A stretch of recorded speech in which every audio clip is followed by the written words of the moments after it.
Acabo de empezar a leer Las Metamorfosis de Ovidio y me impresionó muchísimo todo lo que Ovidio puede hacer en muy pocos versos.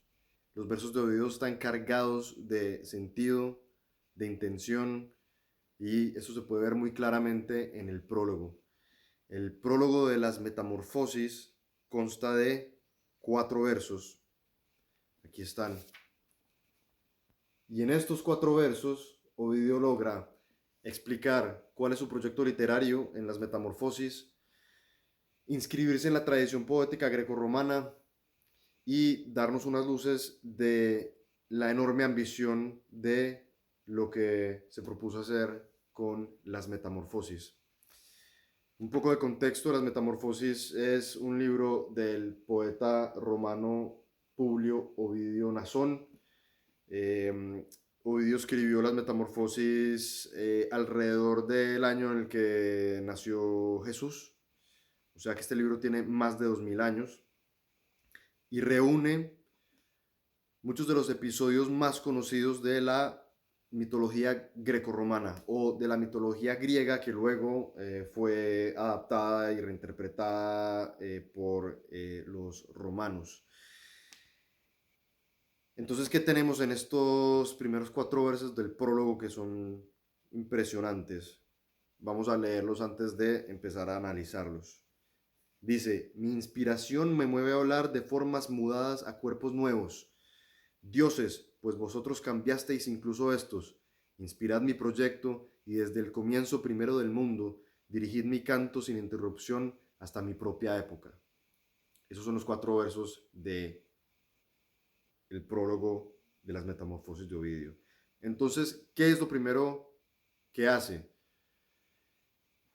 Como decía, reconoce la tradición de la que viene, pero al mismo tiempo la hace propia y se pone claramente en primer plano como el autor de la obra.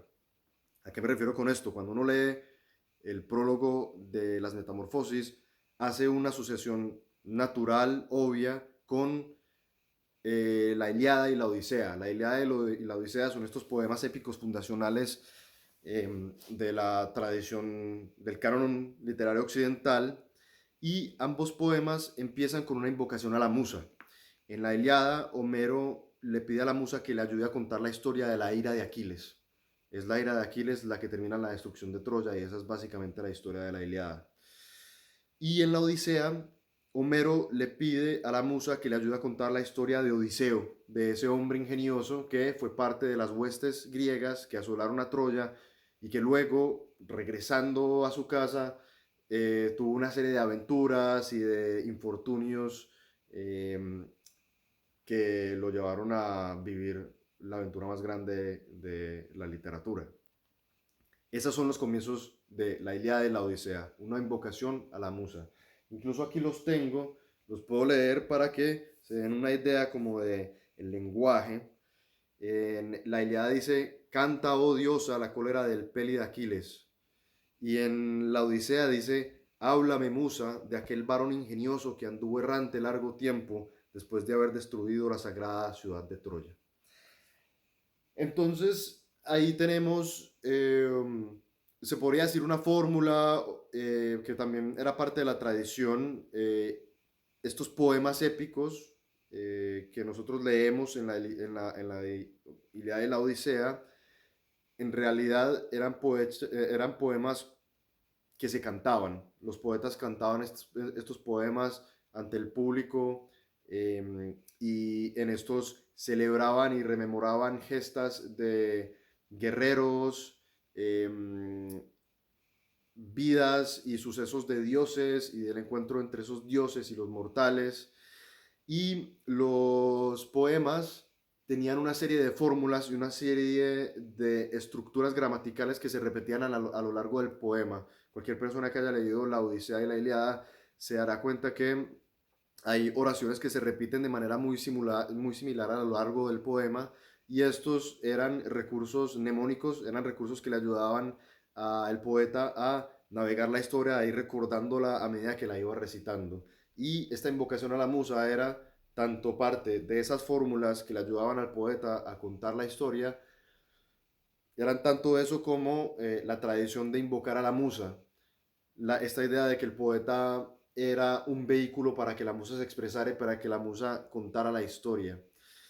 Bien, pues Ovidio hace como un guiño a esa tradición, digamos que reconoce claramente que viene esa tradición, pero le da un giro, porque él no empieza hablando de los dioses ni empieza invocando a la musa, él empieza invocando su propio ingenio, algo que es muy audaz y es muy bello. Dice, mi inspiración me mueve a hablar de formas mudadas a cuerpos nuevos, mi inspiración. Entonces ahí tenemos algo muy interesante y es que ya hay una intención autoral, porque, claro, yo he venido hablando de Homero como si Homero fuera un autor, pero eso en realidad no lo sabemos. Eso es lo que se llama la cuestión homérica, que se ha venido discutiendo a lo largo de siglos. No sabemos a ciencia cierta si Homero fue un hombre, si Homero existió, no sabemos cuándo nació, si nació. No sabemos si Homero era una multiplicidad de poetas de esa época de la Grecia antigua que quedaron reunidos bajo el nombre Homero. Hay incluso teorías de que quizás la Odisea fue escrita por una mujer.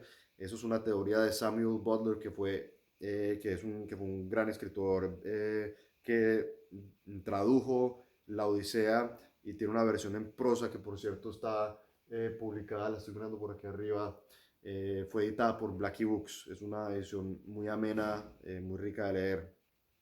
Eh, pero entonces venía diciendo esta idea de que Ovidio se pone primero, mi inspiración. Aquí hay un autor, aquí no hay un poeta anónimo, aquí hay un autor que escribió las metamorfosis de cabo a rabo, verso a verso. Muy bien, esa es la primera idea que va en este video, después lo corto. Pero Ovidio sí que hace una invocación, pero también esto es muy interesante porque no invoca a la musa, que es una sola, sino que invoca a todos los dioses. A lo largo de las páginas de las metamorfosis, el lector se encuentra con todos los titanes, todos los dioses del Olimpo, todas las ninfas y todas las otras criaturas de la mitología griega y todos los humanos que tuvieron la desgracia o gracia de encontrarse con los dioses. Entonces eso ya nos da cuenta, ya nos da una idea de lo ambicioso que es ese proyecto. Es un proyecto que básicamente nos pinta un fresco de toda la mitología grecorromana y eso es maravilloso. Si uno se quiere dar un paseo por toda esa mitología, aquí está la fuente. Con esto creo que bastaría. Eh, y hablando de ambición y de un proyecto literario gigantesco, Ovidio da una puntada más en esos versos para hacernos entender cuán ambicioso es su proyecto al decir, dioses, inspirad mi proyecto y desde el comienzo primero del mundo dirigid mi canto sin interrupción hasta mi propia época. Es decir, Ovidio se propone contar una historia de toda la humanidad y de todo el mundo. Entonces, digamos que es un proyecto realmente gigantesco. Lo último que hace Ovidio que quería mencionar es que nos explica en estos versos qué va a hacer o de qué se trata su obra. Y su obra se trata sobre las metamorfosis, sobre las transformaciones. Por estas páginas hay mujeres que se transforman en constelaciones, mujeres que se transforman en estatuas, cazadores que se transforman en ciervos y son devorados por sus propios perros, reyes que se transforman en jabalíes. Cada episodio que se cuenta aquí en este libro es un episodio de transformación. En un video más adelante voy a hablar específicamente sobre las metamorfosis y sobre la idea de la metamorfosis y la metáfora, que es fascinante, y voy a leer algunos de los pasajes de estas metamorfosis que son hermosas, son muy, muy bien escritas, son impresionantes. Hablamos de,